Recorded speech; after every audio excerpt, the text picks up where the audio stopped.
Hello friends, daily dictation के लिए channel को सब्सक्राइब कर लें और डिक्टेशन पसंद आए तो उसे लाइक करें और अपने दोस्तों में शेयर करें।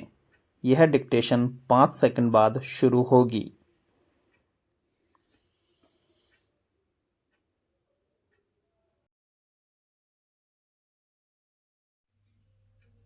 स्टार्ट।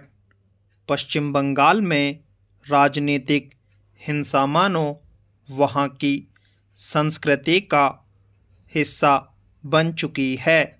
ऐसा कोई चुनाव नहीं होता जिसमें बड़े पैमाने पर हिंसा नहीं होती। चुनाव की घोषणा होने के साथ ही हिंसा का दौर शुरू हो जाता है और चुनाव के बहुत बाद तक चलता रहता है।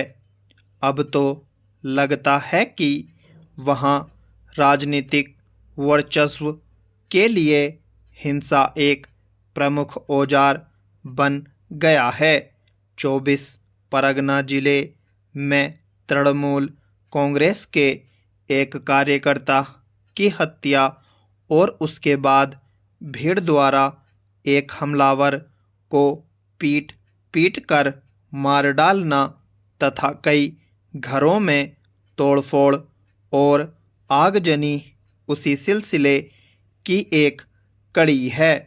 जिस व्यक्ति की हत्या कर दी गई वह तृणमूल कांग्रेस की क्षेत्रीय इकाई का अध्यक्ष था।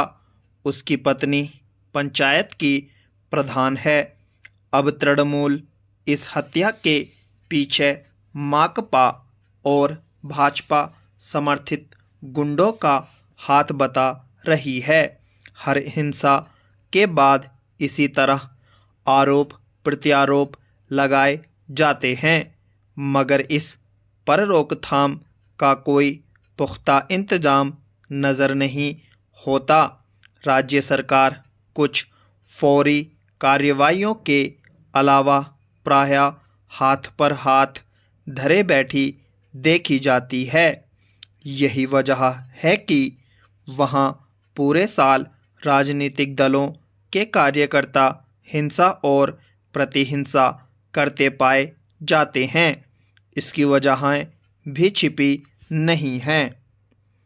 इस साल जुलाई में वहाँ पंचायत चुनाव हुए जिसमें बड़े पैमाने पर हिंसा हुई। उसमें राष्ट्रीय अपराध रिकॉर्ड ब्यूरो के अनुसार 12 लोग मारे गए। हालांकि मरने वालों की वास्तविक संख्या इससे अधिक बताई जाती है। इसके पहले हुए विधानसभा चुनावों में भी व्यापक हिंसा हुई थी। उसके पहले भी हर चुनाव में बड़े पैमाने पर हिंसा होती रही है। उन्हीं घटनाओं से सबक लेते हुए पिछले पंचायत चुनाव में कड़े सुरक्षा इंतजाम किए गए थे।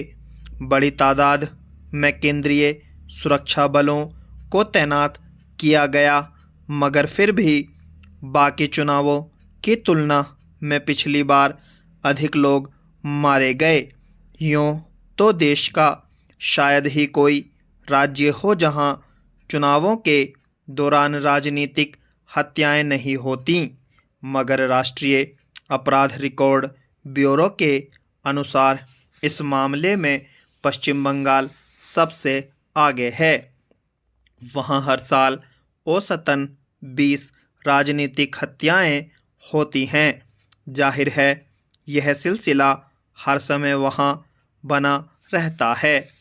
दरअसल पश्चिम बंगाल में राजनीतिक दल जनाधार मजबूत बनाने के लिए खुद अपने कार्यकर्ताओं को हिंसक गतिविधियों के लिए प्रोत्साहित करते देखे जाते हैं।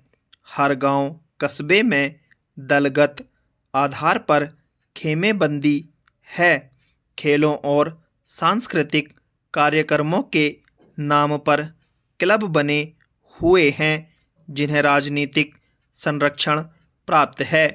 इस तरह वहाँ सदा राजनीतिक वर्चस्व के लिए संघर्ष चलता रहता है। एक समूह दूसरे के खिलाफ हिंसा करता है तो दूसरा भी प्रतिहिंसा पर उतर आता है। फिर एक बड़ा कारण वहाँ की पंचायतों की अतिरिक्त सक्रियता है। वे अपने इलाके में चल रही व्यावसायिक गतिविधियों को नियंत्रित करती हैं। रेत, कोयला आदि के अवैध खनन भी उनके संरक्षण में होते बताए जाते हैं। इस तरह पंचायतों पर कब्जा जमाने के लिए संघर्ष बना रहता है।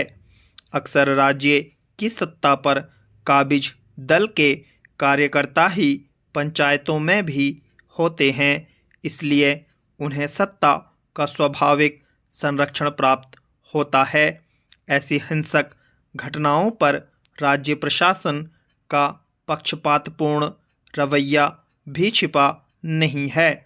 ममता बनर्जी बेशक स्वच्छ प्रशासन की बात करती हों, पर वे भी अपने उपद्रवी कार्यकर्ताओं को अनुशासित करती कभी नहीं देखी गईं। बिना दृढ़ राजनीतिक इच्छा शक्ति के वहाँ हिंसा का सिलसिला नहीं रुक सकता। स्टॉप।